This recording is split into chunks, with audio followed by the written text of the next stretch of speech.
what are atoms? An atom is the smallest particle of an element that retains the characteristics of that element.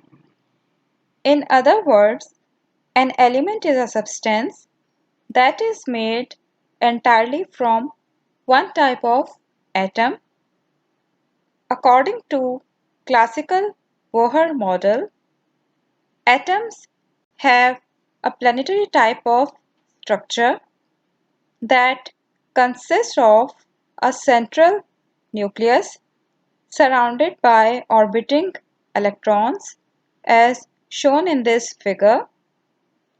This nucleus consists of positively charged particles called protons and uncharged particles called neutrons. The basic particles of negative charge are called electrons. It means atoms consist of electrons, protons, and neutrons. Each of the known 118 elements has atoms that are different from the atoms of all other elements. Each type of atom has a certain number of electrons and protons that distinguishes it from the atoms of all other elements. It means each element in the periodic table has a unique atomic structure. For example, the element hydrogen is made from atoms containing just one proton and one electron. It does not have a neutron, and this atomic structure is specific to hydrogen element only. All atoms within a given element have the same number of protons.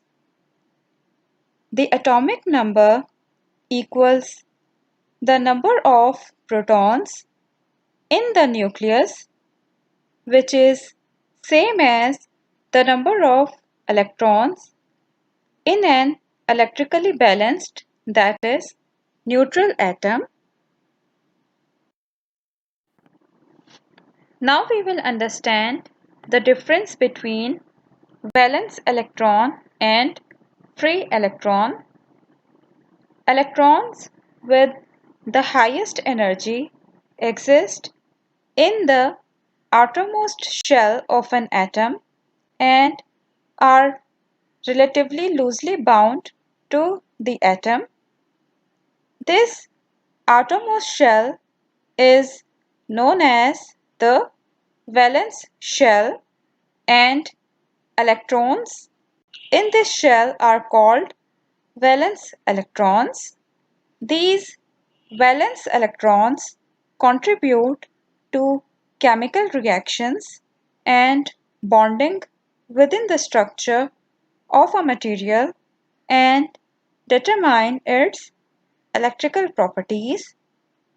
Now we'll talk about free electrons.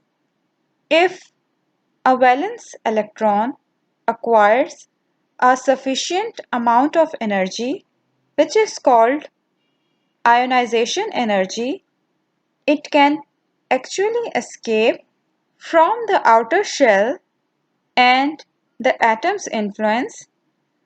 The departure of a valence electron leaves a previously neutral atom with an excess of positive charge, that is, more protons than electrons.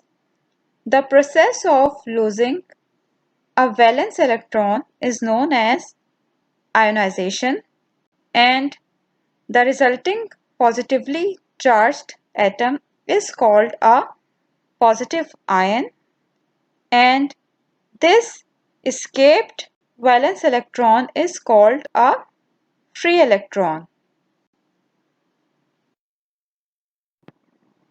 Now we will talk about energy levels. Electrons orbit the nucleus of an atom at certain distances from the nucleus. Electrons near the nucleus have less energy than those electrons that are present in more distant orbits. Each discrete distance, that is orbit, from the nucleus corresponds to a certain energy level. It means in an atom, the orbits are grouped into energy levels that are known as shells. A given atom has a fixed number of shells. Each shell has a maximum number of electrons that are also fixed. The maximum number of electrons that can exist in each shell can be calculated by this formula. Ne is equals to 2n square, where n is the number of the shell. Now look at this figure. As you can see, this is nucleus. This is first energy level or shell 1. This is second energy level or shell 2. This is third energy level or shell 3. In order to find the maximum number of electrons that can exist in first shell, we can write its value in place of n, that is 1. For second shell, this n will be 2. For third shell, this n will be 3. This is how you can calculate maximum number of electrons that can exist in that particular shell.